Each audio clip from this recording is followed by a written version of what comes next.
Hello दोस्तों, welcome करता हूं आपको अपने चैनल स्टडी पॉइंट पे। आज हम लोग एक नया टॉपिक शुरू करेंगे। वो है क्लास 10 का मैथ। और इसमें हम पहला चैप्टर स्टार्ट करेंगे, वास्तविक संख्याएं यानी रियल नंबर। अब देखिए, वास्तव में अगर पहले चैप्टर में देखा जाए तो रियल नंबर के बारे में कुछ चीज़ें बताई नहीं गई हैं, लेकिन उससे पहले ये रियल नंबर पढ़ने से पहले आपको कुछ चीज़ें जो कॉमन सी चीज़ें हैं उसे जानना बहुत ही ज़रूरी है, बहुत ही आवश्यक है। जैसे अगर हम बात कर लेते हैं पहला तो आपको जानना है, पहला आपको जानना ये ज़रूरी है कि नेचुरल नंबर क्या होता है, प्राकृतिक संख्या क्या होती है। प्राकृतिक संख्या या नेचुरल नंबर, नेचुरल नंबर, ये आपको समझना बहुत ही ज़रूरी है। अब नेचुरल नंबर वो संख्या होती है जिसे हम गिनने में प्रयोग करते हैं। जैसे 1, 2, 3, 4, 5, 6, 7, 8, 9 और ये डॉट इन्फिनिट तक। तो ये हमारा पहला, आपको ये जानना बहुत ही ज़रूरी है कि ये प्राकृतिक संख्या होता क्या है, नेचुरल नंबर क्या होता है। इसे हम एन से डिनोट करते हैं। किससे करते हैं? एन से डिनोट करते हैं। ये चीज़ आपको जानना बहुत ही आवश्यक है।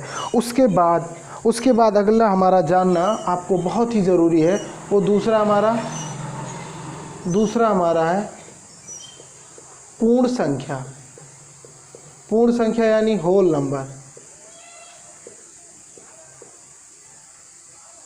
नंबर। इसको जानना आपको बहुत ही ज़रूरी है, होल नंबर को। तो होल नंबर क्या कहते हैं, होल नंबर किसे कहते हैं? इसे W से डिनोट करते हैं। किससे? W से डिनोट करते हैं। अब बात आएगी कि होल नंबर किसे कहते हैं, तो आप बोलोगे होल नंबर वह होती है जिसमें प्राकृतिक संख्याओं के साथ, दोबारा सुनिएगा, प्राकृतिक संख्याओं के साथ अगर हम जीरो को ऐड कर लें यानी 0, 1, 2, 3, 4, 5, 6 और 7, 8 और 9 और डॉट इन्फिनिट तक। अगर इन हम पूर्ण संख्याओं को ऐड कर लें तो हमारा क्या होता है? हमारा होता है होल नंबर यानी पूर्ण संख्या। ये होती। अब एक बात और याद रखिएगा कि जो हम लिखने के लिए यहाँ 0, 1, 2, 3, 4, 5, 6, 7, 8 और 9 इन संख्याओं का प्रयोग करते हैं, हम करते हैं। इसे ही हम क्या कहते हैं? दशमलव पद्धति। क्या बोलते हैं? दशमलव पद्धति। यानी जो हम 0 से लेकर 9 तक प्रयोग करते हैं वही होता है दशमलव पद्धति। यानी हम जिस भी नंबर का प्रयोग करके हम पढ़ते हैं उसी को हम बोलते हैं दशमलव पद्धति। तो हमें पता चल गया कि प्राकृतिक संख्या क्या होता है। उसे प्राकृतिक संख्याओं को अंग्रेजी में नेचुरल नंबर बोलते हैं। इसे एन से डिनोट करते हैं। ये हमारी प्राकृतिक संख्या है। पूर्ण संख्या है जिसे W से डिनोट करते हैं। ये हमारी प्राकृतिक संख्या है। उसके बाद आपको जानना ज़रूरी है, बहुत ही ज़रूरी है, वो तीसरा हमारा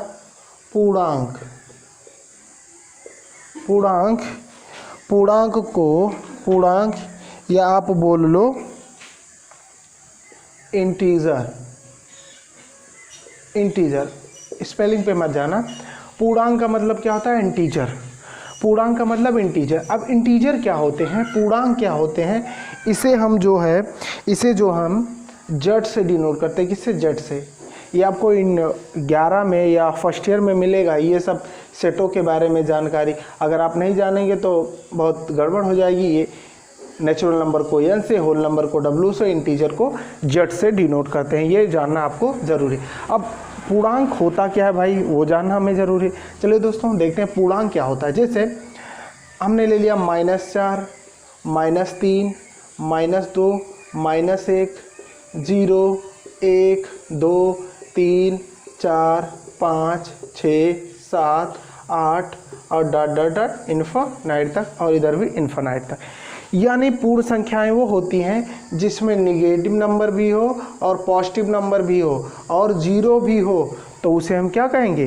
पूर्णांक कहेंगे। तो याद रखना पूर्णांक क्या होता है, और पूर्णांक आपको याद रखना बहुत ही ज़रूरी है। चलिए, ये तो हो गई हमारी पूर्णांक वाली बातें, पूर्णांक की बात। अब आते हैं हम चौथे नंबर पे। चौथे नंबर पे हमारा जो होता है, चौथे नंबर पे जो हमारा होता है वो होता है परमीय संख्या। परमीय संख्या,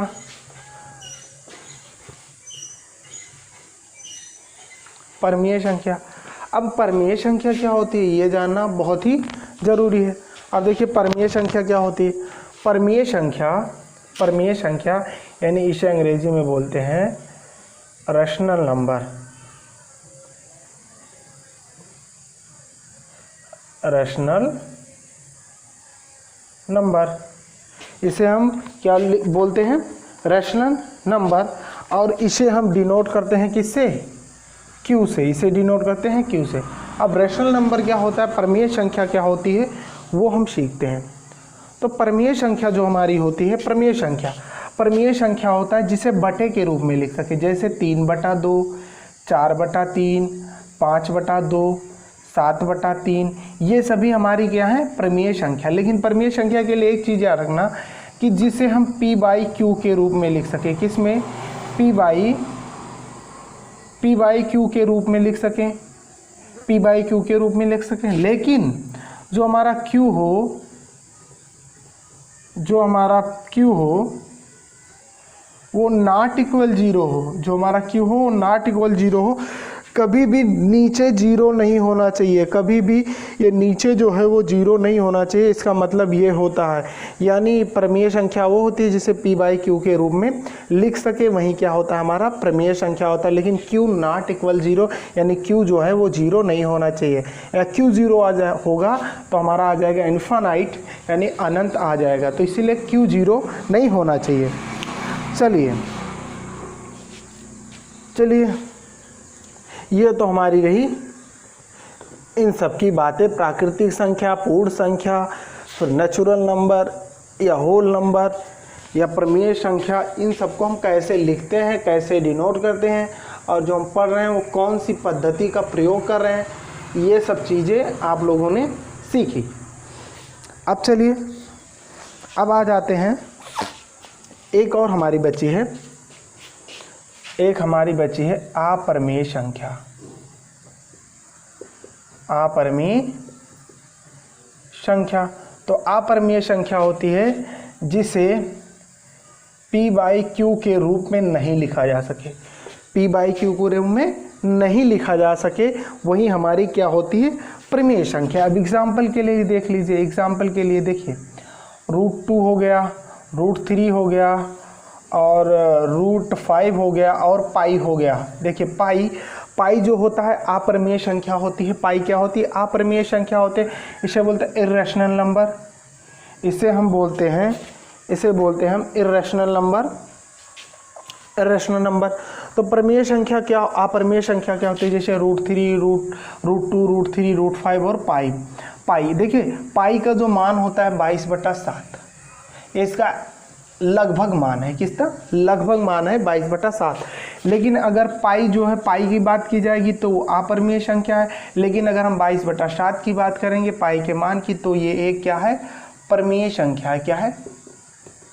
परमीय संख्या। ये क्या हमारी एक परमीय संख्या। तो आई बात समझ में, यानी ये अपरमीय और ये हमारी क्या है? परमीय। चलिए ये बात हो गई। अब फिर हम आगे देखते हैं। अब बात आती है हमारी वास्तविक संख्या की। वास्तविक संख्या, वास्तविक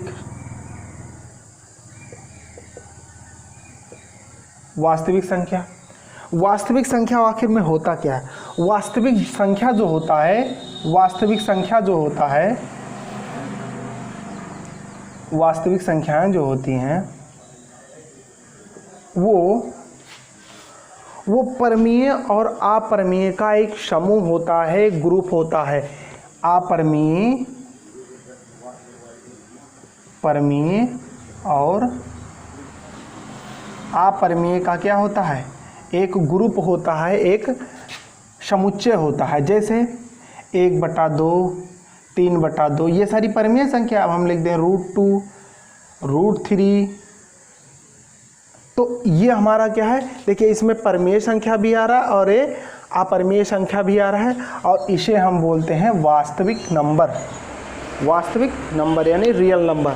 तो हमारी रियल नंबर क्या होता है, अगर आपसे कोई रियल नंबर पूछे कि रियल नंबर किसे कहते हैं, तो आप बोलेंगे कि रियल नंबर परमीय और अपरमीय संख्याओं का एक समूह होता है, एक समुच्चय होता है, जिसे हम वास्तविक संख्या कहते हैं।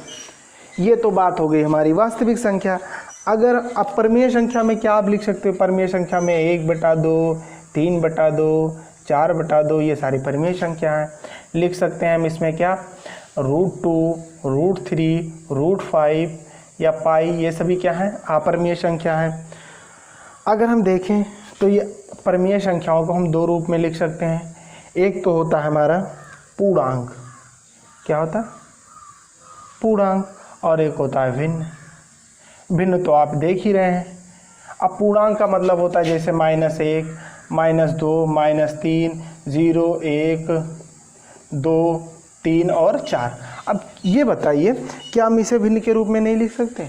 लिख सकते हैं भाई। जैसे देखिए -1/1, -2/2। अब देखिए हमारा Q जो है वो 0 ना हो और कुछ भी हो, 0 ना हो और कुछ भी हो, तो कुछ का मतलब 1 भी लिख सकते हैं। यानी 1, जैसे 5 हमने 1 लिखा तो इसका मतलब 5 ही होता है ना, इसका मतलब 5 ही होता है, इससे कोई फ़र्क पड़ने वाला ही नहीं। तो हम ये कह सकते हैं कि जो वास्तविक संख्याएं होती है वो परमीय और अपरमीय का एक ग्रुप होती है, एक समुच्चय होती हैं। और हम परमीय संख्या को दो प्रकार से, एक पूर्णांक और भिन्न, इन दोनों रूप में हम लिख सकते हैं।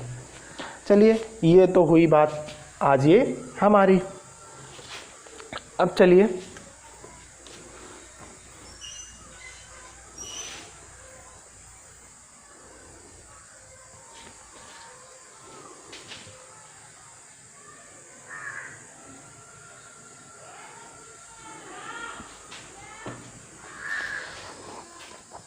चलिए आगे देते हैं।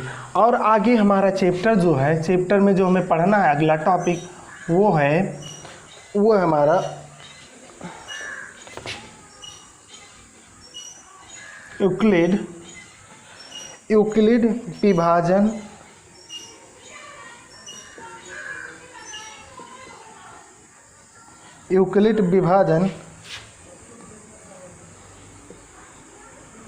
प्रमेय का,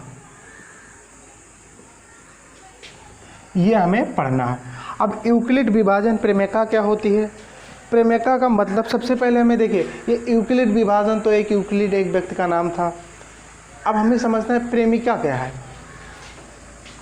आप परमीय सुने हैं ना, परमीय सुने हैं, तो परमीय जो होता है, परमीय आप जानते हैं, परमीय जो होता है वो कोई एक नियम होता है, जिसका हम प्रयोग करते हैं किसी अन्य क्वेश्चन को, किसी अन्य सवालों को सिद्ध करने के लिए या उसे हल करने के लिए हम प्रयोग करते हैं।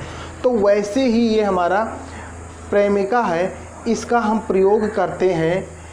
ये एक नियम है, ये यूक्लिड विभाजन एक नियम है, इसका प्रयोग हम करते हैं किसी अन्य सवाल को या इस पर आधारित अन्य सवाल को हल करने के लिए हम इसका प्रयोग करते हैं। तो आप शुद्ध भाषा में कह सकते हैं कि यह जो होता है एक सिद्ध किया हुआ कथन होता है। क्या होता है? सिद्ध किया हुआ। देखिए सिद्ध किया हुआ ये कथन होता है जिसका हम प्रयोग एक अन्य कथन को, देखिए ये एक जो होता है वो सिद्ध किया हुआ कथन होता है जिसका प्रयोग हम अन्य कथन को सिद्ध करने में करते हैं। वही होता है हमारा क्या?